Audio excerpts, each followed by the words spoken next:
France Bleu Isère de vous montrer un petit peu comment ça se passe dans le studio. Ça va être encore le cas là tout de suite avec une petite vidéo. Regardez, j'ai pris mon téléphone pour que vous puissiez regarder un petit peu comment on fait une fleur. C'est ça qu'on va faire, Valentina? Oui, on va faire une rose en pâte à chocolat. Donc, c'est de la pâte à chocolat que je fabrique moi-même, qui est là.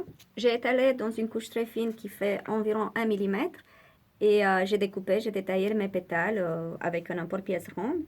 Avec un outil bille, sur une mousse rigide, je vais travailler mes pétales pour les affiner et leur donner une jolie forme plus ressemblant à la nature.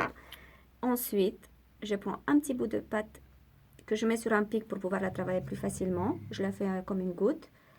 Et je viens enrouler mes pétales pour faire ma fleur. Alors, comme c'est de la pâte à chocolat, j'ai pas besoin de mettre de la colle comme si quand on travaille avec de la pâte à sucre, tout simplement parce que la pâte à chocolat, elle fond dans ma main et Bah, elle prend. ça paraît simple comme ça, mais voilà, il faut quand même, j'imagine, avoir un petit peu l'habitude de le faire quand même. Voilà, là, je vais enrouler 3 pétales et on Alors, peut continuer au fur et à mesure. L'avantage, c'est que c'est une pâte qui est flexible avec la chaleur des doigts et du coup, on peut lui donner la forme qu'on veut. Donc là, je vais faire un petit bouton de rose, ouais. tandis que là, vous avez une vraie rose un peu plus grande.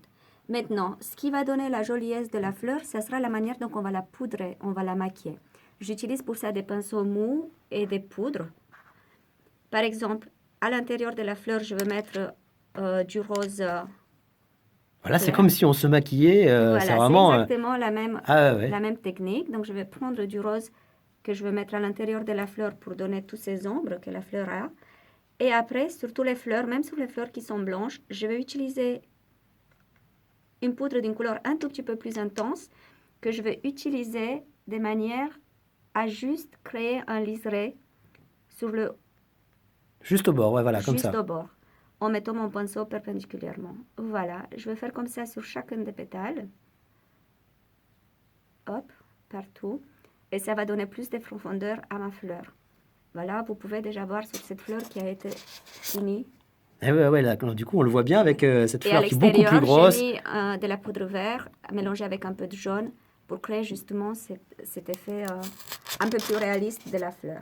Ah ben là, on dirait vraiment que ce sont des vraies fleurs, hein, faut être Voilà. clair, hein. C'est vrai que la pâte à chocolat, elle est très agréable à travailler et surtout, elle a l'avantage qu'on peut revenir ensuite pour la retravailler si on veut changer la forme des pétales. Pas comme la pâte à sucre qui est très rigide et qu'on ne pourra plus modifier ensuite. Eh ben voilà, voilà, on a fait donc une fleur, on l'a maquillée avec. Alors c'est pas une planche à découper, c'est une planche en mousse hein, qui vous sert au départ Oui, de support, c'est une ouais. mousse rigide que Ouais. j'utilise où je vais utiliser mon outil bille. Ouais, alors c'est marrant, c'est comme une sorte de stylo mais avec Voilà. Il une faut faire boue. des Ouais. mouvements très, très souples. Comme les Chinois, quand ils font leur calligraphie, on voit des fois dans des films, c'est très souple.